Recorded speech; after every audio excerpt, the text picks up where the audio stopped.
اس لیے آپ کے سینے میں آ رہا ہے، ورنہ مجال. اور ایک بات اور بتاؤں، میں آپ کو ایک بات اور بتاتا ہوں. دیکھیے اس امت کا خاصہ ہے یہ کہ پچھلے نبی جو تھے، ان نبیوں پر جو کتاب آتی تھی نا، سوائے پیغمبر کے وہ کتاب کوئی اور یاد نہیں کر سکتا تھا. ان کے امتیوں کی مجال نہیں تھی کہ وہ کتاب یاد کر سکے جو اللہ کی وحی ہوتی تھی. یہ امتی تو رسول اللہ کے اتنے لاڈلے ہیں کہ اللہ نے اپنے محبوب کے صدقے ان کے امتیوں کو بھی حافظ بنا دیا ہے. واہ واہ واہ واہ، سبحان اللہ سبحان اللہ. مفتی صاحب میں آپ سے یہ پوچھنا چاہتا ہوں کہ نبی پاک صلی اللہ علیہ وسلم کی محبت ایک امتی کے لیے کتنی ہونی چاہیے؟ اچھا دیکھیے، ہمارے لیے ہمارا جو ایمان ہے نا، حضور کی محبت ہمارے ایمان کا حصہ ہے. یعنی حضور سے محبت کرنا ہمارے ایمان کا حصہ ہے. جیسے اللہ پر ایمان لانا ضروری ہے، ایسے ہی حضور علیہ الصلوۃ والسلام پر ایمان لانا اور ان سے محبت کرنا ضروری ہے. تو بخاری شریف کی حدیث ہے، حضور علیہ السلام فرماتے ہیں کہ ہم بہت سے لوگوں سے محبت کرتے ہیں، اپنے والدین سے، اپنے بیوی بچوں سے، اپنے خاندان کے لوگوں سے. ہمارے گھروں میں جو ہے پرندے چرند آتے ہیں، یا ہم جو ہے وہ گھروں میں طوطے لے آتے ہیں، کبھی بلی لے آتے ہیں، کبھی بکری لے آتے ہیں، ان سے پیار کرتے ہی نہیں کرتے ہیں. تو اب سب کی محبت ایک جگہ رکھیں. تو میرے آقا فرماتے ہیں لا یؤمن احدکم حتی اکون احب الیہ من والدہ وولدہ والناس اجمعین. بخاری شریف کی حدیث ہے. کہا کہ تم میں سے کوئی شخص اس وقت تک مومن نہیں ہو سکتا جب تک کائنات میں جتنی چیزیں ہیں ان تمام چیزوں سے میں تم سے زیادہ محبوب نہ ہو جاؤں. یعنی حضور علیہ الصلوۃ والسلام سب سے زیادہ محبوب ہونے چاہیے. حضور علیہ السلام سب سے زیادہ محبوب ہونے چاہیے. کائنات میں جتنے بھی اب آپ نے کیا کرنا ہے، غور کرنا ہے. جب محبت کی بات ہے نا، کمپیئر کرنے کی، تو دنیا میں کوئی بھی محبت آئے نا تو آپ نے دیکھنا ہے کہ کیا میں اپنے نبی سے زیادہ محبت کرتا ہوں یا اس چیز سے زیادہ محبت کرتا ہوں. تو آپ اس کسوٹی کو سامنے رکھیے گا. اگر آپ کو ان چیزوں سے زیادہ محبت ہونے لگ جائے نا کہ جو دنیاوی چیزیں ہیں اور حضور کی محبت کم آئے، تو فوراً استغفار پڑھیے اور فوراً اس چیز کو جھڑک دیجئے اور اللہ سے دعا کیجئے کہ اے اللہ میرے دل میں اس دنیا کی محبت کو نکال دے اور اپنے محبوب کی محبت میرے سینے میں عطا فرما سبحان دے. اللہ سبحان اللہ. ٹھیک ہے، تو یہ کمپیئر کر کے یہ دعا بھی مانگنی ہے اور فوراً جناب حضور کی طرف رجوع کرنا ہے ہم نے. اچھا بچوں، ایک بات ہے، دیکھو اپنی جان تو سب کو پیاری ہوتی ہے نا. بندہ اپنی جان بچانے کے لیے کیا کرتا ہے، کوئی خطرہ محسوس ہوتا ہے تو فوراً سیف جگہ پہ چلا جائے گا. لیکن مومن کی شان یہ ہے، وہ کہتا ہے مجھے میری جان سے بھی زیادہ اپنے آقا سے محبت ہے. تو ہمیں یہ غور کرنا چاہیے کہ کبھی ایسا موقع آئے کہ جب آپ کو یہ فیصلہ کرنا ہو کہ مجھے اپنی جان بچانی ہے کہ مجھے اپنے محبوب پر جان قربان کرنی ہے، تو وہاں یہ فیصلہ نہیں کریں گے ہم کہ ہماری جان بچنی چاہیے. ہم بولیں گے بھائی اپنے آقا پر جان قربان کرنے کا وقت ہے. آپ سمجھ رہے ہیں کیوں؟ کیونکہ مومن کی شان یہ، ہم سب مومن ہیں تو ہمیں یہ ذہن میں رکھنا چاہیے کہ ہر چیز سے بڑھ کر حضور سے محبت، اپنی جان سے بھی بڑھ کر حضور سے محبت کرنی ہے. تو یہ ذہن میں رہے کہ ایک مومن کی یہ شان ہے. جی ساحل پڑھتے ہیں نا، فدا کا یا رسول اللہ، نعت میں پڑھتے نہیں؟ لبیک یا رسول اللہ پڑھتے ہیں نا؟ فدا کا یا رسول اللہ. تو فدا کا یا رسول اللہ کا کیا مطلب ہے؟ اس لیے نعت پڑھتے ہوئے ساحل آپ کے لیے بات بہت امپورٹنٹ ہے یہ کہ جب آپ نعت پڑھیں تو معرفت کے ساتھ پڑھیں، سوچ کر پڑھیں کہ میں کیا پڑھ رہا ہوں. تو فدا کا یا رسول اللہ کا کیا مطلب ہے؟ یا رسول اللہ میں آپ پر فدا، فدا کا امی و ابی یا رسول اللہ، میں کیا میرے ماں باپ آپ پر فدا ہو جائیں. یہ ہے اس کا مطلب کہ جب بات آ جائے گی حضور کی تو سب کو ہم فدا کر دیں گے حضور پر، کیونکہ حضور سے ہمیں زیادہ محبت ہے. سبحان اللہ سبحان اللہ. مفتی صاحب میرا آپ سے یہ سوال ہے کہ ہمیں اللہ پاک کے نبی کی محبت حاصل کرنے کے لیے کیا کرنا چاہیے؟ کیا کرنا چاہیے؟ ہمیں ان کی سیرت کا مطالعہ کرنا چاہیے. سبحان اللہ. بہت ضروری چیز ہے. مطالعے کا شوق پیدا کیجیے. بہت امپورٹنٹ بات بتا رہا ہوں، اپنی زندگیوں میں مطالعے کا ذوق پیدا کریں، عادت بنا لیجیے. 1500 سالہ جشن ولادت ہے، آپ نے کوشش یہ کرنی ہے کہ میں روزانہ حضور علیہ السلام کی سیرت کا کچھ نہ کچھ ضرور پڑھوں گا. یعنی 12 ربیع الاول میں اس دفعہ ہم نے طے کرنا ہے کہ اس ربیع الاول شریف میں ہم نے حضور کے زندگی کے واقعات کو روزانہ ایک واقعہ پڑھنا ہے تاکہ 30 دن کے اندر 30 واقعات آپ پڑھ سکیں. پہلا کام. دوسرا کام یہ کرنا ہے کہ اگر عام دنوں میں آپ 100 مرتبہ درود پڑھتے تھے تو اب اس سال چونکہ 1500 سالہ جشن ولادت ہے تو آپ نے اس کو بڑھا کر 500 600 1000 تک لے جائیں. یہ آپ نے کرنا ہے. ٹھیک ہے. اس کے علاوہ حضور علیہ السلام کی سنتوں پر عمل کرنا ہے. سبحان اللہ. ٹھیک ہے نا, کہ حضور نبی کریم علیہ السلام کیسا لباس پہنتے تھے. سفید لباس حضور کو پسند تھا. امامہ شریف لگاتے تھے حضور علیہ السلام. تو کبھی کبھار ایسا کیا کریں, نماز پڑھنے کے لیے جب جائیں, حضور علیہ السلام امامہ لگاتے تھے, شملے والا امامہ, ٹوپی لگا کر کے اس کے اندر امامہ شریف باندھے, آپ اس پر عمل کریں. مسواک حضور کو بہت پسند تھا. آج ہمارے مسواک کی سنت چھوٹ رہی ہے, تو مسواک لے لیں, 5-10 روپے کا مسواک ملتا ہے. نہ صرف مسواک لیں بلکہ آپ اپنے دوستوں کو مسواک گفٹ بھی کریں, سبحان اللہ. سبحان تاکہ جو ہے اللہ. سنتوں کو پروموٹ بھی کیا جا سکے, اور کہیں کہ اس کو آپ نے استعمال کرنا ہے.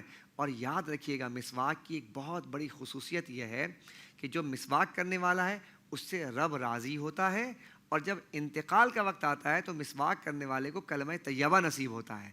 تو مسواک ایک ایسی سنت ہے, تو ہمیں کیا کرنا ہے, سنتوں پر عمل کرنا ہے, درود کی کثرت کرنی ہے. اور پھر جو میں نے پہلے کہا تھا نا ساحل, کہ رول ماڈل بنانا ہے حضور کو, ہے بھائی حمزہ, تو حضور کو رول ماڈل بنانا ہے. اس لیے اس سال ہم نے حضور کو سامنے رکھنا ہے کہ حضور ہماری کیسی زندگی گزارتے تھے, ہم ویسی زندگی گزارنے کا طریقہ اور سلیقہ سیکھیں. سبحان اللہ. سبحان اللہ. مفتی صاحب یہ بتائیں ہمارے نبی صلی اللہ علیہ وسلم کے اخلاق کیسے تھے؟ اب یہ تو بہت لمبا ٹاپک ہے جو آپ نے سوال کیا, اللہ اس کو کوزے میں کیسے بند کیا جائے. آپ میں ایک بات سمجھاؤں گا تو شاید آپ کو یہ بات سمجھ آئے کہ اخلاق کیسے تھے. دیکھیے, ہم پابند ہیں اخلاق کے. کوئی بات بھی ہوگی نا, ہمیں اخلاق کے ماتحت رہنا ہے. اخلاق, سچ بولنا اخلاق ہے تو ہمیں سچ بولنا ہے. امانت داری اخلاق ہے, ہمیں امانت داری کرنی ہے. نرم خو ہونا یا نرمی سے بات کرنا یہ اخلاق ہے, تو ہم پابند ہیں. ہمارے نبی کا اخلاق کیا تھا, ہم اخلاق کے پابند ہیں. اللہ فرماتا, اے محبوب آپ خلق عظیم پر فائز ہیں. اب دیکھیے یہ جو لفظ ہے نا, عربی زبان ہے نا, عربی زبان, اس کو بھی سیکھنے کی کوشش کیا کیجیے. اللہ جو ہے نا, اللہ استعلاء چاہتا ہے. مثال کے طور پہ دیکھیے, یہ کپ ہے, یہ کپ ہم نے رکھا ایسے, تو یہ کپ ٹیبل پر ہے.